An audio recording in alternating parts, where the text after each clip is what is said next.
en el punto inferior de la viga prefabricada, actuando sola o como parte de la viga compuesta. O sea, recordando expresiones de capítulos anteriores, para la viga prefabricada, fíjense, sigma 1, P, voy a agrandar un poquito acá,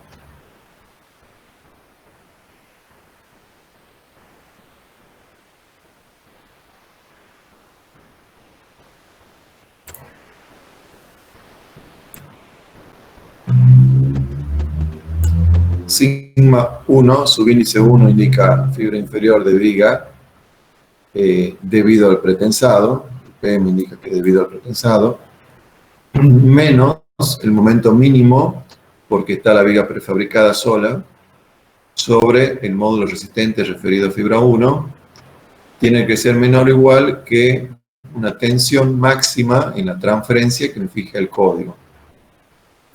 Para la viga compuesta, se supone que ya se han producido las pérdidas, estamos durante la vida útil de la estructura, entonces R por sigma 1P, tensión de pretensado relacionada a fibra 1, menos el momento M sobre W1. Recuerden que M acá sería la suma de M mínimo más el M originado por el hormigón fresco si es que la viga no ha sido apuntalada.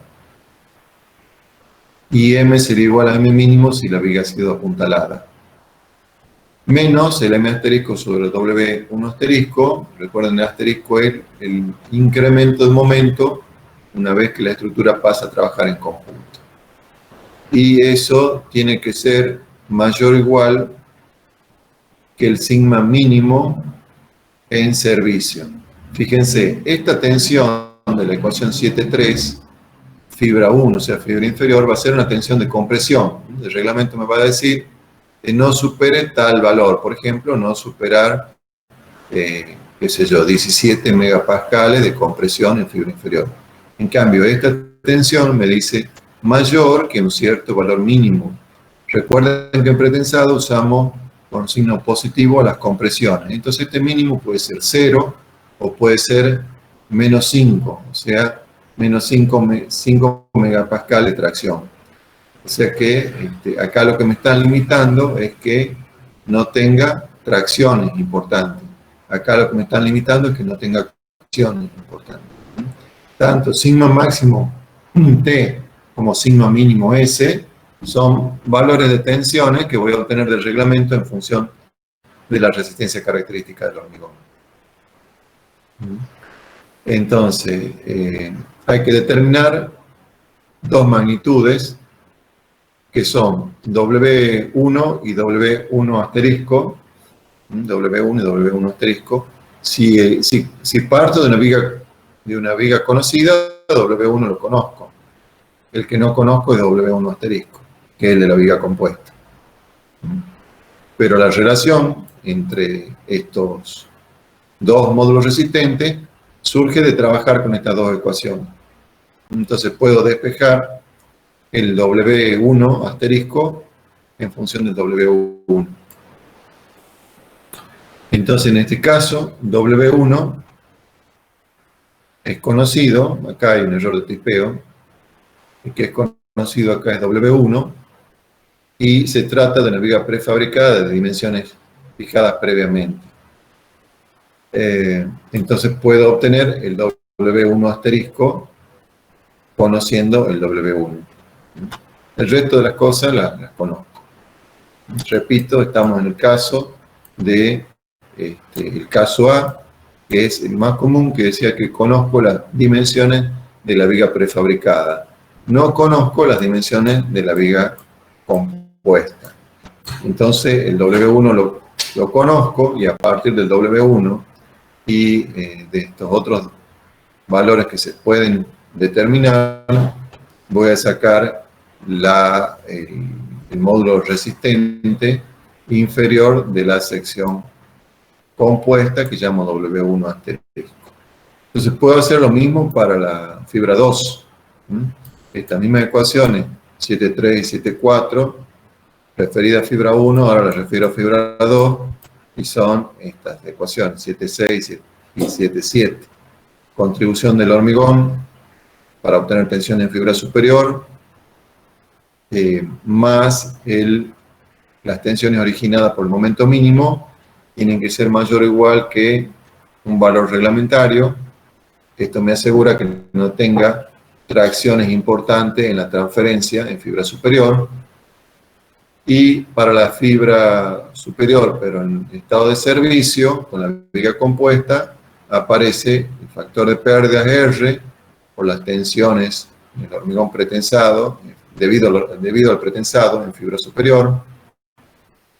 El M que obtenía a partir del M mínimo más el hormigón fresco si no estaba apuntalado, sobre el módulo resistente de la viga sola, más el incremento de momento que actúa sobre la sección compuesta, sobre W2, que es el referido, W2 asterisco, que es el de la sección compuesta, referido a fibra superior.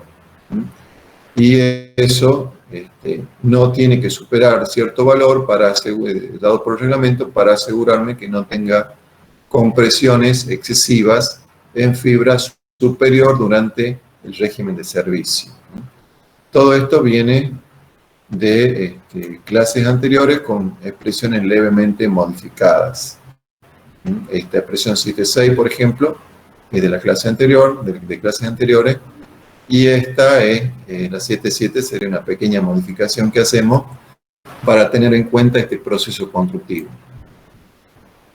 Entonces, análogamente a lo que hemos hecho antes, en esta parte, trabajamos con estas dos ecuaciones y obtenemos W2 asterisco a partir de W2, en esta expresión 7,8.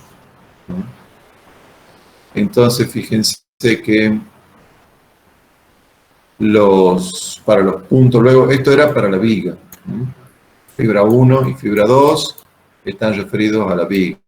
Ahora veamos fibra 3 y fibra 4, que están asociadas al hormigón in situ. Entonces, ¿qué verificamos en el hormigón in situ? Como habíamos visto en el cuadro antes, en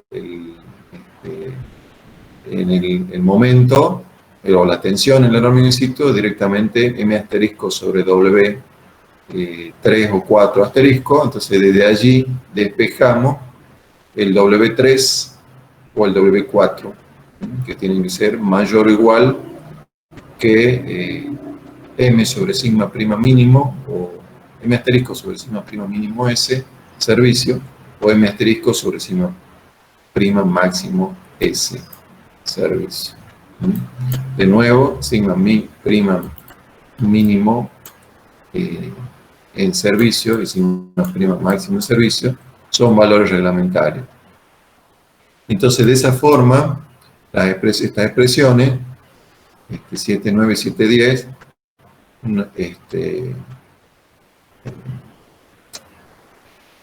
en estas expresiones, estos valores de tensiones que decía se refieren al hormigón in situ.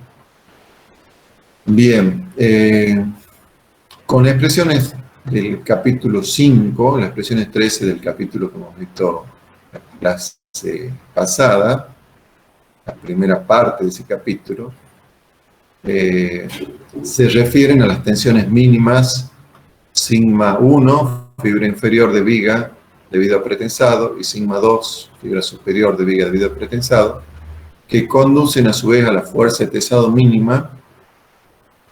Después las repasan, pero esas expresiones eran, más o menos, eran esto, la primera parte, y ahora se agrega un término. Veamos cómo queda. El momento mínimo, la tensión mínima en fibra inferior debido al pretensado va a ser el sigma mínimo en servicio, obtenido del reglamento sobre R, más el momento que teníamos cuando actuaba la viga sola, como ese momento dado por su peso propio más el hormigón fresco si no está apuntalado, dividido en factor de pérdida, módulo resistente de fibra inferior. Y aparece otra parte de incremento de tensiones dada por el nuevo momento M asterisco, o el incremento de momento M asterisco, y relacionadas a el módulo resistente de la sección compuesta.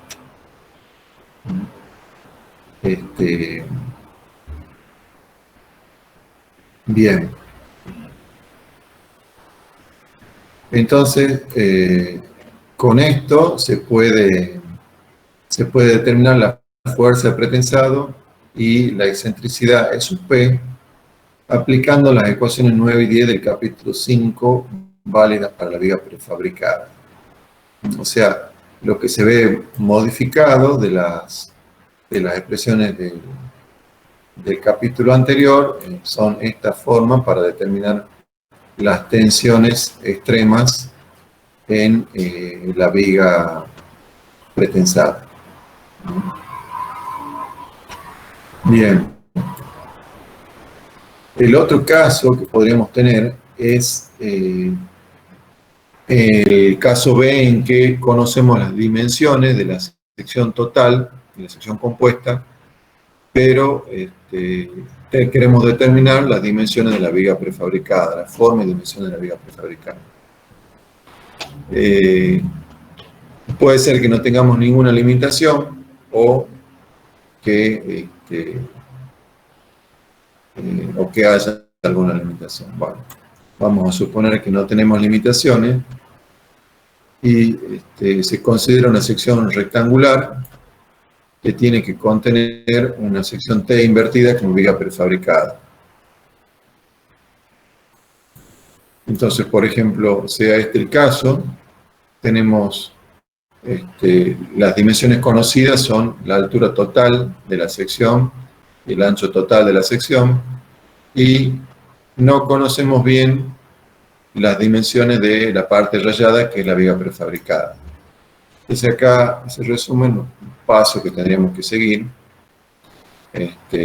Primero, fijar el módulo resistente respecto a fibra 4, W4 asterisco, según la ecuación 710. 710, recordemos, sería esta. Mayor o igual que M asterisco sobre sigma prima máximo S. Eso lo podemos conocer.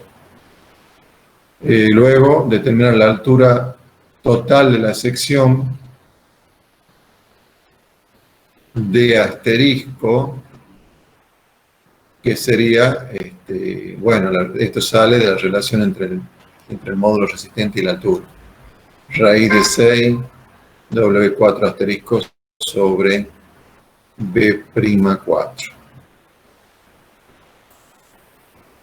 Bien. Luego tendría que ir a esto 7,3. Bien, esa era 7,3. Luego con la ecuación 7,9 se fija W3 asterisco. A ver, la 7,9 es esta. Y como estos valores son conocidos, podemos obtener el W3, o sea, el módulo resistente respecto a la fibra inferior del hormigón nuevo, W3 asterisco. Y ahora podemos determinar D1, que es esta altura correspondiente a la viga pretensada de esta figura, a partir de esta expresión en función de los dos módulos resistentes, W3 asterisco, W4 asterisco de la sección total, y de D asterisco, que es la altura de la sección total. Eso se van a obtener de trabajar con las expresiones de W3 asterisco y W4 asterisco y despejar el valor de D sub 1. Bueno, las ecuaciones 7,5 y 7,8, que eran las relativas a los módulos resistentes de la viga, las repasemos. 7,5, el W1 asterisco, y 7,8, el W2 asterisco, los módulos resistentes de la sección compuesta relativos a fibra inferior y superior de viga.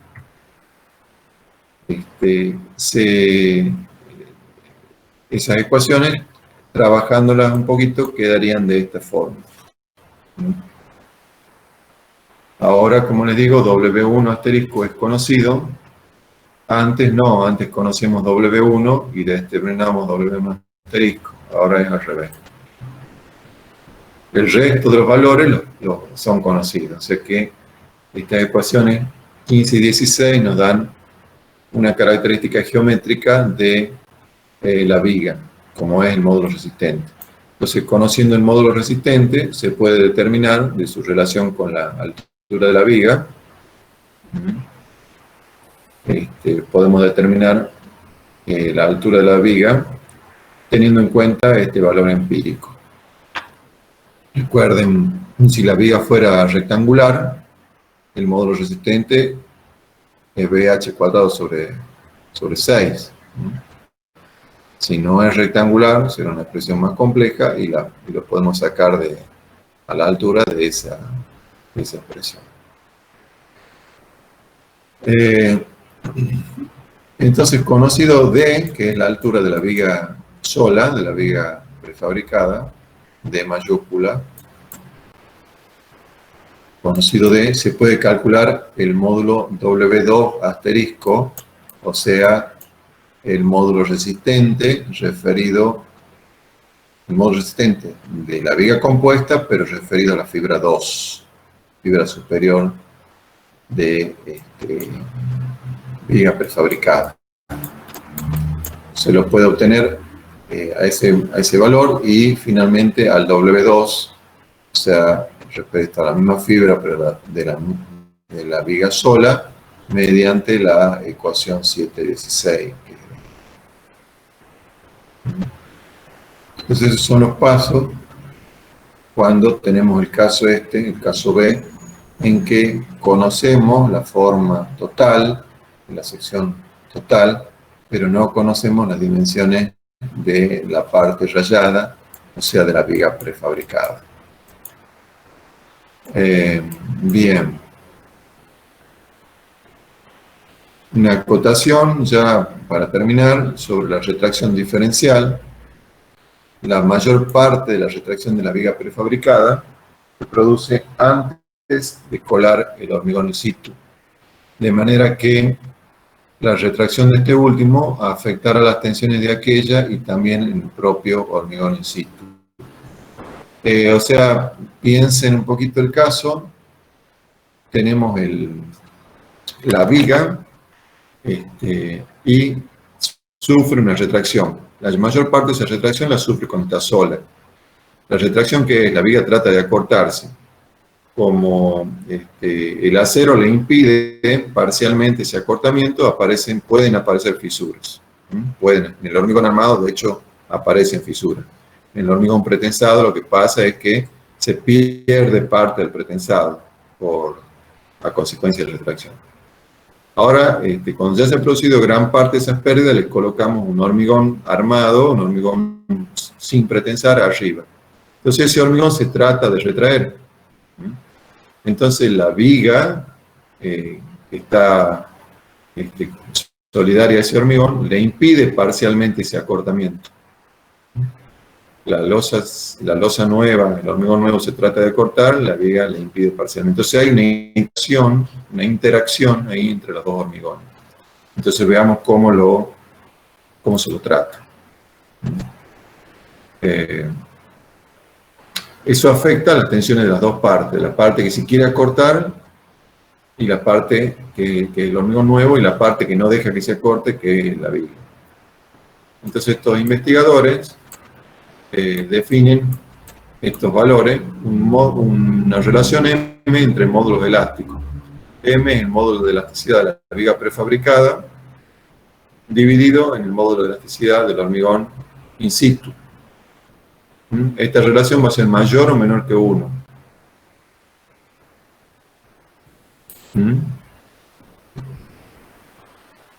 ¿Qué opinan? no dependía de la calidad del hormigón, ingeniero, de ser Claro, mayor que el fabricado es mayor. claro, exacto. Hemos dicho que por lo general el hormigón de la viga prefabricada es mayor, o sea que esta relación es mayor que 1. Puede ser 1,10, 1,15, 1,20, 1,05, 1,03. Luego calculan también E asterisco, que es la excentricidad de la fibra considerada, referida al baricentro de la sección compuesta. A ver si hay un dibujo por acá. Uy. Bueno, hay un dibujo de la viga prefabricada, de la nueva losa, y el E asterisco no está marcado, pero como dice acá, sería la excentricidad de la fibra considerada, ya sea fibra inferior de viga, superior de viga, inferior o superior de losa, pero como lleva el asterisco, indica que está referido al baricentro de la sección compuesta, o sea, de toda la figura. Delta es la retracción diferencial entre ambos hormigones. Veamos esta figura, ¿qué dice esta figura? Esto sería en eje vertical las deformaciones que sufre el hormigón y en eje horizontal el tiempo. Entonces, primero tenemos la viga sola y comienza a sufrir deformaciones debido a la retracción. Van progresando, hasta que en un momento comienza a actuar el hormigón in situ. Entonces, en este instante se produce el colado del hormigón in situ y empieza a aparecer la retracción del hormigón in situ. Entonces, a la retracción de la viga, que era esta, aparece por otro lado la retracción del hormigón in situ, que acá se identifica con esta línea de trazo y se marca ese incremento como delta. Entonces, ese delta es la retracción diferencial entre ambos hormigones. Luego tenemos A e I, son el área y momento de inercia de la viga prefabricada. A ver, hago acá una pausa.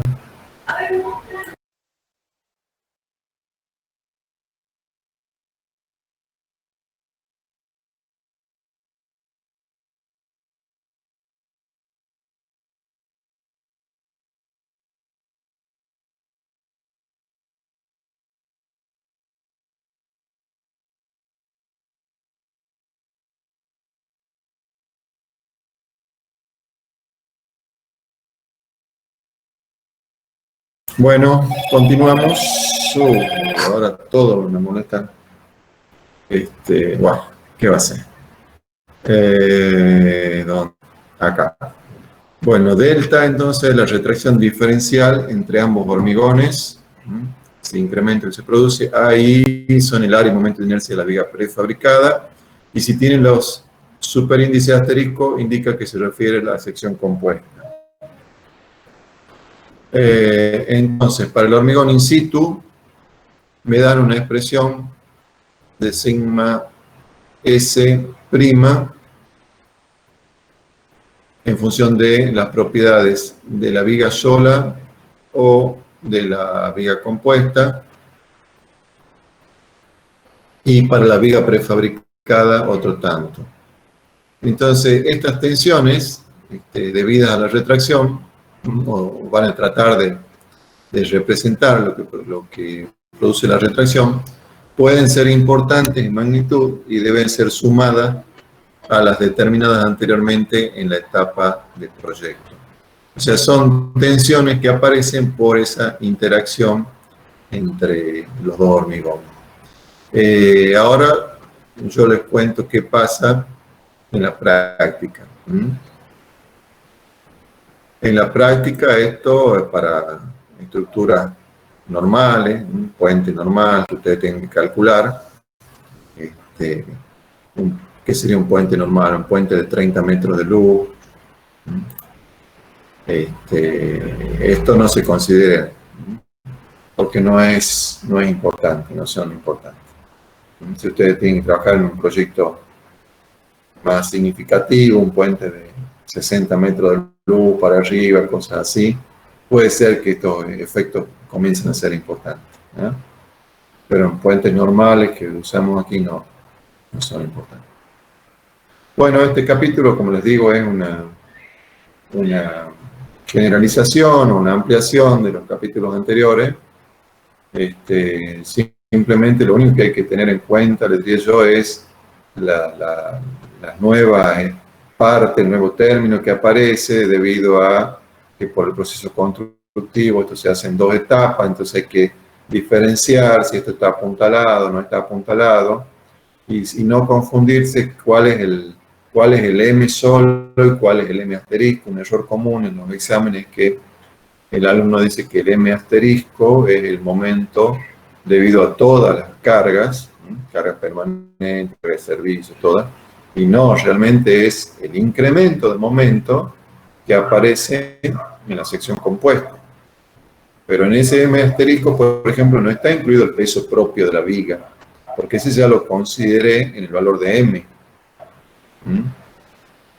El valor de M incluía el peso propio de la viga y el peso del hormigón fresco si es que no hubiera sido apuntalado. Y el M asterisco va a ser lo que aparezca de ahí en adelante. Bueno, eso es más o menos este capítulo. A veces uno de entrada quedan varias dudas y no lo ve muy bien, después hay que sentarse y verlo de nuevo y surgen las interrogantes. Así que luego me formulan las preguntas que necesiten. Como ya saben, me mandan un mail y quedamos de acuerdo para las preguntas o lo hacen al final de cualquiera de las clases. Bueno, ¿cómo van con los prácticos? ¿Sufriendo o bien? Más o menos. Pero bueno, por lo menos se acerca a los interrogantes que van a aparecer después en las obras. Porque no es lo mismo calcular los elementos aislados, los problemas aislados, que verlos en su conjunto.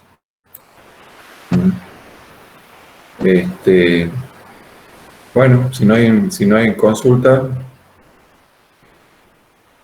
nos vemos la próxima, el martes. Ingeniero. Sí, dígame. ¿Va a haber un segundo parcial o qué va a pasar con ese tema? Sí, va a haber un segundo parcial que va a ser últimos días de noviembre o primeros días de diciembre. Si quieren, lo fijamos ya. Cosas que después no me digan, justo tengo parcial de no sé qué, aplicada, y no sé qué tanto. Es que no sabemos las otras fechas, las otras materias, no sabemos, podemos decir hoy. No te escucho muy bien, ¿puedes hablar más fuerte? No, le digo que no tenemos fijadas todavía las fechas de los otros parciales también, digamos, y que... Bueno, la fijemos nosotros, cosas que le digan, no. En principio, la única que tenemos fijada hasta ahora es cimentaciones, que según lo que han dicho al principio es el 25. No sé si se seguirá manteniendo. ¿Qué día es el parcial de cimentaciones? 25. Bueno, a ver, veamos el... Eso es lo que han dicho al principio, capaz que cambia, no sé, eso ya nos van a avisar. Bueno, a ver, fijemos ahora nomás la fecha. Yo tengo acá 12, hoy es 12. Queda una clase de un corte, que sería el martes 17. Y el jueves 19 daría algo sobre zonas extremas, algunas cositas sobre zonas extremas. La semana siguiente es la que contiene el 25, ahí no tomaríamos nada, les dejo para que estudien o rindan cimentaciones, y el parcial podría ser el martes 1 de diciembre. El martes 1 de diciembre o el jueves 3 de diciembre. Me da lo mismo. No, el martes, ingeniero, creo que estaría bien. El martes 1 de diciembre. Bueno, entonces anotemos esa fecha. ¿Con eso ya nos desocupamos, ingeniero? O sea, ese día ya nos desocupamos. Con eso se desocupan de los parciales. Después tienen que completar los requisitos de el práctico, del práctico. O sea, de completar lo que están haciendo con Casen y Daciano. Entonces después va a venir una instancia en la que puede que hagamos entrevistas individuales, una vez que porque te quede algún plan y alguna cosa para hacer. Y cuando terminen todo, vamos a hacer una pequeña entrevista individual para definir las situaciones de cada uno. Una entrevista donde se puede hacer alguna pregunta, cómo has hecho tal cosa, cómo has hecho tal otra, de qué depende esto o lo otro, como para saber si, sobre todo si los prácticos lo han hecho a conciencia o han acompañado a hacer el café a la otra compañía solamente, ¿no? O hacer el apoyo, poner música mientras los otros trabajan, qué sé yo. Entonces vamos a hacer algunas preguntitas ahí. Y con eso vamos a definir, el objetivo sería que un gran porcentaje de ustedes, superior al 50%, logren promover la materia. El año pasado han promovido cerca del 80%, es un récord. Pero bueno, cada año es distinto, hay veces que solo promueven el 20 o 30%. Espero que este año tengamos por lo menos más del 50% promovido. Generalmente los que no están promovidos quedan como regular. Siempre que cumplan los requisitos, no corremos a nadie. Es muy raro que alguien no logre regularizar, solamente no regularizan los que abandonan, pero hay instancias recuperatorias para que logran regularizar. Bueno, nos quedamos así. Una última pregunta. ¿El parcial va a tener la misma modalidad que el primero? Y creería que sí, puede ser, salvo que demos algún ejercicio numérico, o hagamos una combinación de ambas cosas, unas cuantas preguntas y 1 o 2 ejercicios numéricos donde los números sean distintos para cada uno, o haya varias combinaciones para que no haya problema. Bueno, quedamos así. Hasta luego, buenos días. Hasta luego. Hasta luego. Hasta luego.